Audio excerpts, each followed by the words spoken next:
Frente 1, módulo 53, na verdade módulo 54 também, a gente vai falar sobre soma dos infinitos termos de uma PG convergente. PG convergente é aquela PG que caminha para o zero por conta de a razão ser um valor entre menos 1 e 1, ou seja, toda vez que você vai trabalhar com uma razão que é do tipo mais ou menos 0, alguma coisa. Nesse caso, sempre você vai ter os termos da PG caminhando para o zero e basicamente a gente vai ter que dar uma olhada nos exercícios a partir de agora para poder aprender a aplicar essa relação aqui. Ó. A soma dos termos de uma PG é infinita e convergente, cuidado para não se confundir, tem que ter essa condição aqui da razão, é o primeiro termo dividido por 1 menos a razão.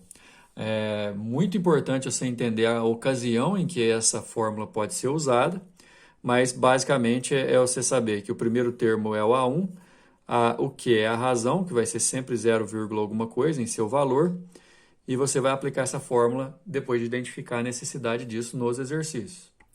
Por falar em exercício, página 19, que a gente vai aprender a aplicar essa fórmula aplicando, olha só. Número 1. Lança-se uma bola verticalmente de cima para baixo, da altura de 4 metros. Né? Ela estava a uma altura de 4 metros e jogou ela para baixo.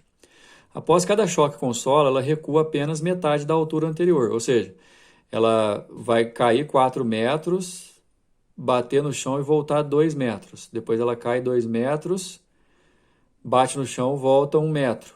Aí ela cai 1 metro, bate no chão, volta meio metro e assim por diante. A soma de todos os deslocamentos medidos verticalmente efetuados pela bola até o momento do repouso levando em consideração que a gente vai usar uma razão que é Q igual a meio. Por quê? Porque cada próximo termo é a metade do anterior. Então vamos lá. A primeira descida, 4 metros, está aqui. Depois sobe 2 metros, está aqui. Desce 2 metros, está aqui. Nessa descida de 2 metros vai bater e voltar 1 metro. Aí cai 1 metro de novo, volta meio metro, desce meio metro, depois vai voltar 1/4 e assim por diante. Nesse caso, se eu somar aqui, ó, 4 mais 4, tá dando aqui, 1 mais 1, esse 2, meio mais meio dá 1, e daqui por diante, pessoal, vai ser sempre o número que é metade do anterior. Portanto, esse primeiro termo aqui eu posso até somar, o 4. Depois, aplicando a fórmula para o primeiro termo igual a 4 e a razão igual a meio, sabendo que a soma da PG convergente é A1 dividido por 1 menos Q, o primeiro termo é 4, 1 menos a razão dá 1 menos meio, 1 menos meio, pessoal, é meio, aquele termo ali vai ficar 4 sobre meio, que vale 8. E 4 mais 8 dá 12, a resposta nossa, letra A. Número 2. A linha a seguir é formada por 3 lados de quadrados que se alternam acima e abaixo da linha tracejada, formando uma serpente. Cada quadrado tem de lado a metade do lado do quadrado anterior. O limite do comprimento de serpente, quando o número de quadrados tende ao infinito. Então, na verdade, o comprimento da serpente aqui, pessoal, vai ser formado pela soma dos elementos da nossa PG. Também considerando esse contorno aqui, ó, 1 mais 1 mais 1, aí dá 3 vezes 1 assim, ó. Depois 1 meio mais meio mais meio, aí depois 3 vezes meio. Depois vai esse 1/4, ó, 3 vezes 1/4, 3 vezes 1/8 e assim por diante. 3 vezes porque ele quer saber o comprimento assim, ó. Ok? E 1 é o lado do primeiro quadrado, metade, meio, metade de novo, 1/4, metade de novo, 1/8. E se todos eles vão ser multiplicados por 3, eu posso colocar esse 3 em evidência, né? Ou então multiplicar 3, 3 meios, 3 quartos, 3 oitavos. Você vai ter uma PG aqui, ó, cujo primeiro termo é 3 e a razão é meio. A soma da PG convergente finita é A1 dividido por 1 menos Q.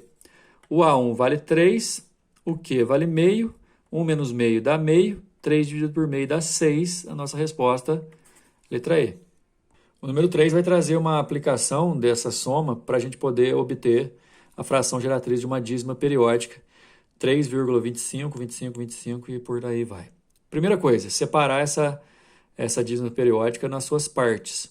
3 é a parte inteira, depois você tem 25 centésimos, depois 25 décimos de milésimos, 25 milionésimos e por aí vai, porque são 6 casos depois da vírgula. Você pode ver ó, que, tirando esse 3, esses termos aqui ó, vão formar uma PG cuja razão vale 1 sobre 100. Esse vezes 1 sobre 100 dá esse, vezes 1 sobre 100 dá esse, e por aí vai. Então, tirando esse 3, que é a parte inteira, vai ficar 3 mais, a outra fração a gente vai descobrir por aqui, ó, a fração geratriz. O primeiro termo, A1 dividido por 1 menos a razão. O primeiro termo, 25 centésimos, a razão 1 centésimo. 1 menos 1 centésimo dá 99 centésimos, que eu posso inclusive cortar aqui, ó. Aí dá 25 sobre 99. Agora é só fazer o mínimo múltiplo comum, que eu acho 322 sobre 99. Número 4, seja Sn a soma dos n primeiros termos da sequência infinita. Olha só, primeiro termo, pessoal, 10 elevado a menos 1, que é a mesma coisa que 1 sobre 10. Depois 1 sobre 100, 1 sobre 1000 e por aí vai. A razão está sempre multiplicando por 10, a parte de baixo, né? 1 sobre 10 é o nosso 1/10, ok?